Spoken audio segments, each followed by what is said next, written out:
Bienvenidos a un capítulo más del programa Las Huellas de las Plantas, y hoy vamos a hablar de la flor de Nochebuena. Bueno, el nombre en náhuatl es Cuetlaxóchitl, que es flor de cuero o flor curtida. Actualmente el nombre científico que recibe esta planta es Euphorbia pulcherrima, y de hecho el epíteto específico significa en latín hermosa, lo cual coincide con la belleza, ¿no?, de estas flores. Esta planta se popularizó como ornamental más o menos a inicios del año 1800, mediados del siglo XIX, por un embajador estadounidense que vivía aquí en México y se llevó estas plantas a Estados Unidos, y de hecho que en inglés durante algún tiempo el género, durante mucho tiempo, fue Poinsettia, en honor al apellido Poinsett de este personaje. Bueno, esta planta la reconocemos fácilmente, tanto las especies, bueno, los individuos más silvestres como estos que hoy día ya tenemos cultivados, domesticados y justamente elegidos para su belleza ornamental, como un arbusto que puede llegar en vida silvestre a medir hasta 3 metros de alto. Tiene la característica de tener una inflorescencia muy vistosa, compuestas por estas que no son pétalos, sino que son brácteas coloridas. Estos colores hoy día pueden ir desde el blanco, pasando por el crema, amarillo, hasta estos colores rojos intensos o estos tonos marmoleados como tiene esta otra flor aquí. Y lo interesante es que las flores realmente son estas estructuras amarillas, pequeñas, que se encuentran en el centro, que tienen el nombre de ciatio, que los ciatios son la estructura floral característica de la familia Euphorbiaceae. En los códices, esta planta tiene su primera mención en el Códice Florentino. Aquí destaca justamente la descripción, su belleza. Habla de una planta que al quebrarse las ramas emana un humor parecido a la leche, coincidente con el látex que aparece cada vez que nosotros trozamos una de las hojas o inflorescencias de esta flor. Y también, por otro lado, habla de que tienen un color muy rojo y hace mucho hincapié en la belleza de esta planta.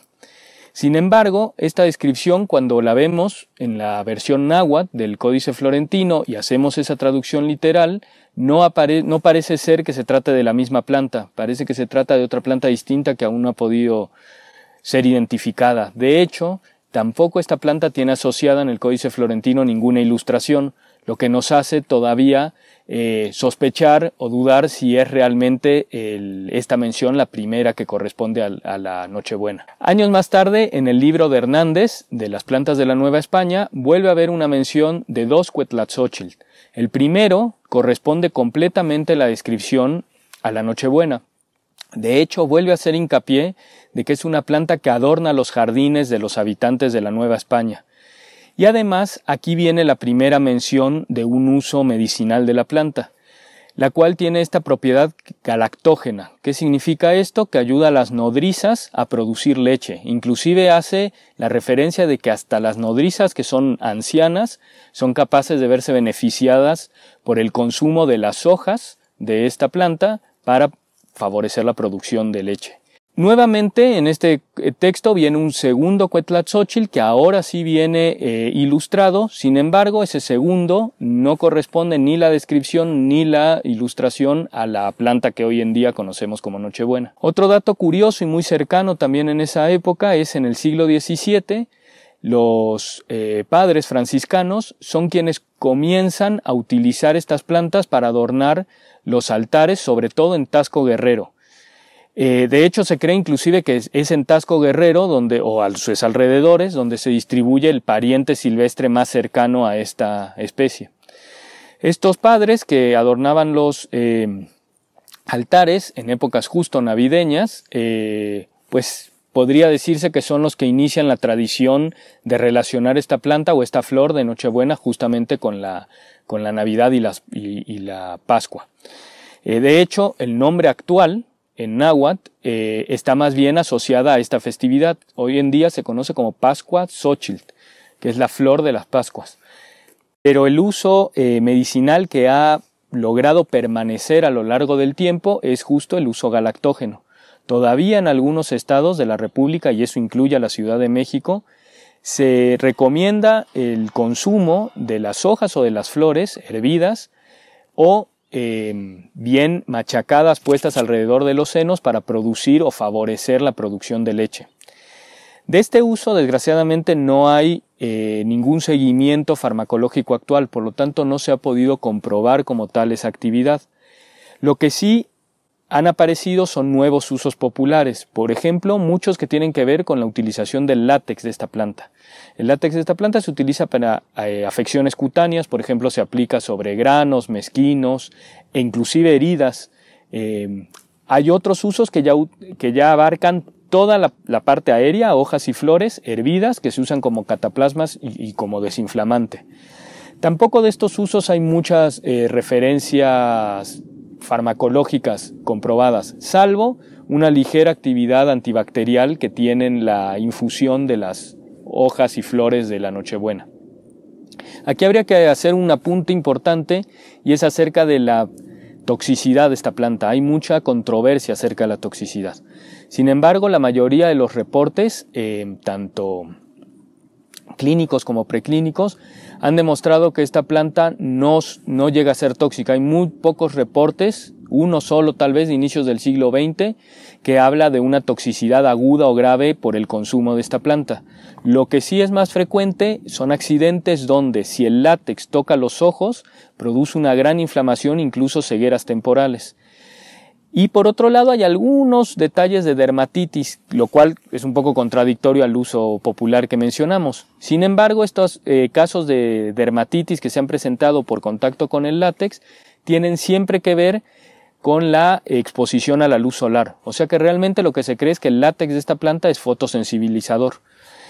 Lo único que sí habría que tener una especial atención en estas épocas navideñas donde estas plantas adornan las casas es con las mascotas, ya que en perros y gatos sí hay una reacción alérgica mucho más agresiva que en los humanos.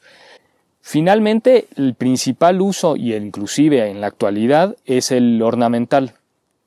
Y ese uso ornamental, a pesar de las épocas de pandemias que estamos viviendo actualmente, se calcula que para esta temporada decembrina hay una producción en todo el país de unas 16 millones de plantas de Nochebuena. En México se comercializan más de 30 variedades de estas plantas y tenemos el orgullo de tener 11 de ellas son registradas y generadas en México.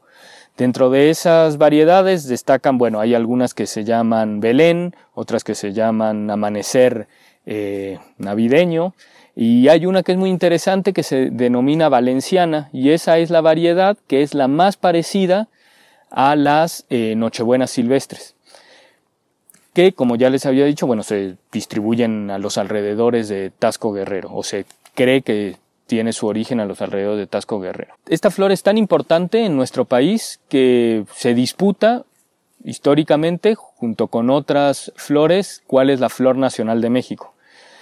Y tiene, inclusive por esta importancia, un día nacional, y es el 8 de diciembre, es el Día Nacional de la Nochebuena. Esta es una planta, como pueden ver, una flor sumamente importante en la historia de México, ya sea desde los jardines de Nezahualcóyotl y Moctezuma, donde formaba parte de sus colecciones, hasta todo este proceso del que les he hablado actualmente, de elegirlas e ir haciendo estas nuevas variedades.